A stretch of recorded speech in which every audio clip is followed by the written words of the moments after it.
Derek Crusenberry, and with JSG Trucking. We started out as a seasonal business. So when my wife's grandfather started the company back in 1975, it was to support a cannery and multiple canneries. He was in the food canning business industry and knew some folks in Italy where they were importing the machines for the canning and all those things at the time.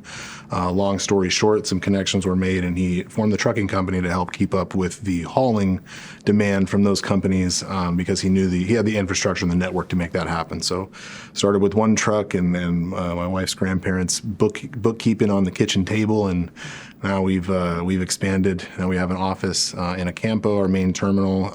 We pop up satellite terminals as needed. I don't have any permanent stay, but I guess right now we have another satellite terminal in Lodi. We'll have sometimes around the ports and things like that as needed. But Acampo in our yard there where we moved, we've been there for nearly 50 years now, and that's where we're domiciled out of, and that's kind of where we lived and grown. We have won the California Trucking Association's Board of Directors Grand Trophy for the safest fleet in California, a record-setting 5 times.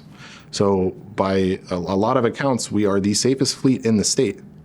My insurance rates have risen despite that, year over year, in double digits, year over year.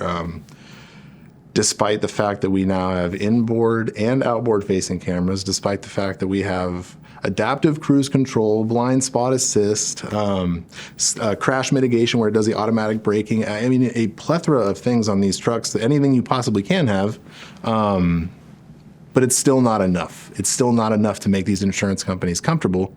It's somebody related it earlier to like having homeowners insurance in the state of California. Because of the fires, that homeowners insurance keeps rising exponentially every year, right? But you could have the safest house on the block, no fire risk whatsoever. I live in this area, whatever, but your rates are still going up. That's what's happening here in trucking as well. It's the exact same scenario. Our rates are going up for following the letter of the law. And not only that, our costs have now gone up because I have to go do more things to prevent this from happening again because I have to be a conscious owner and operator of my business. We had a driver get involved in an accident on Highway 4 in California, up in Antioch. He was hauling a load of flatbed steel, and he was in the middle lane as he had just moved over in a 3-lane highway to let the cars merge onto that number 3, that right-hand lane, as trucks do. It's pretty common practice. So he was in the center lane, and this car came at a very high rate of speed onto the highway, driving erratically from the minute they got onto the on-ramp.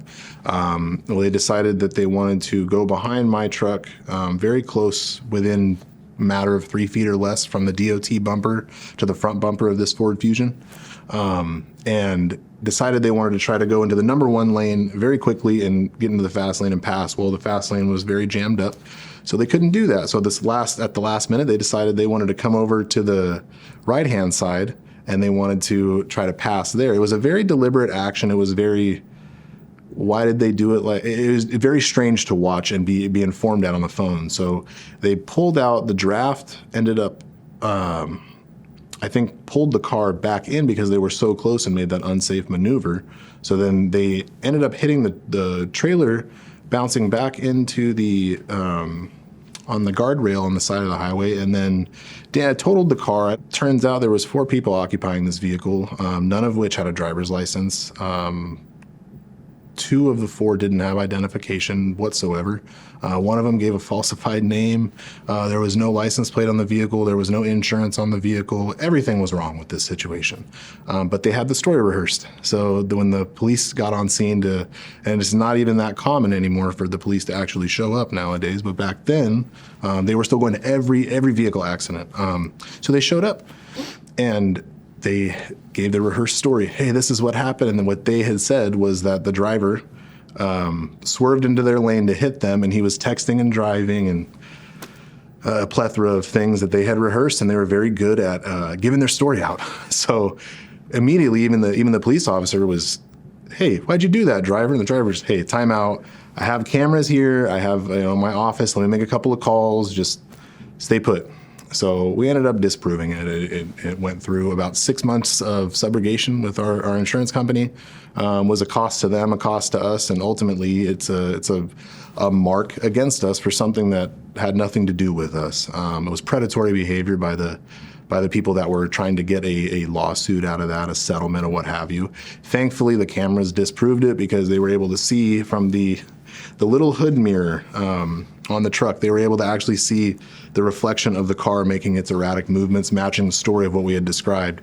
But without that, that's quite possibly a company-ending lawsuit with something like that. If they can frame it right and they can stage it correctly, it's exactly what it sounds like. It's a staged accident. They knew exactly what they were doing, and I don't think the market's quite privy to what's going on. They're getting educated, but I think it's important for us to share these stories so that they can see how blatant some of this stuff is. And I know plenty of my counterparts that have had very similar, almost exactly the same stories. We have some that are similar, but not quite that drastic. We've had another one that before the cameras, actually, it helped encourage the drivers to want the cameras, because there was a similar situation where our driver had pulled off the freeway exit where he goes every day, multiple times a day, to go deliver a load, and all of a sudden this very beat up Scion runs aside him, and he kind of pulls up and around, and he stops in front of him and kind of waves him down, and he's being erratic.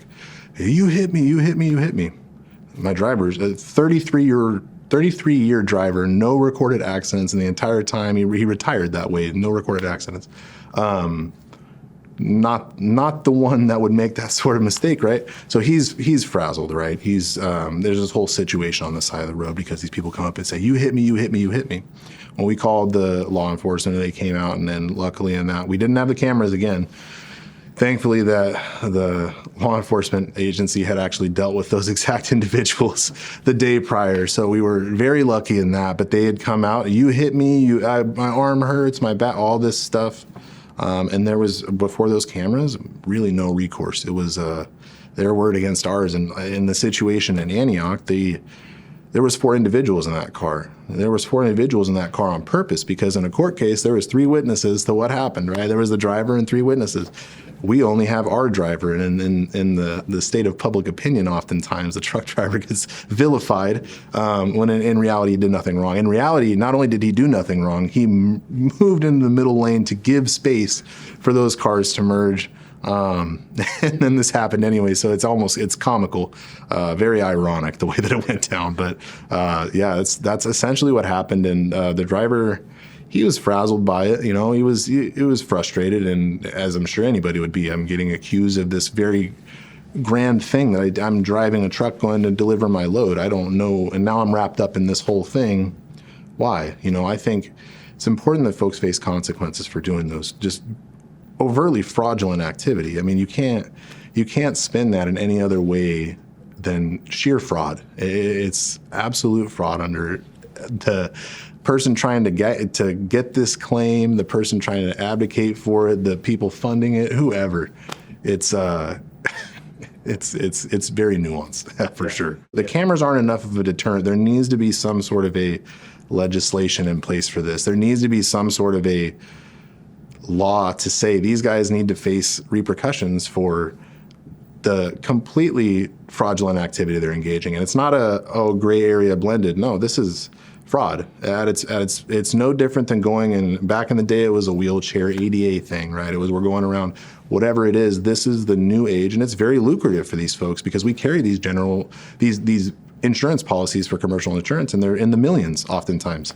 And there's multiple policies oftentimes as well. So a lot of avenues for these people to try to do anything. And when they come up unsuccessful right now, the worst that happens is they go try it again to somebody else.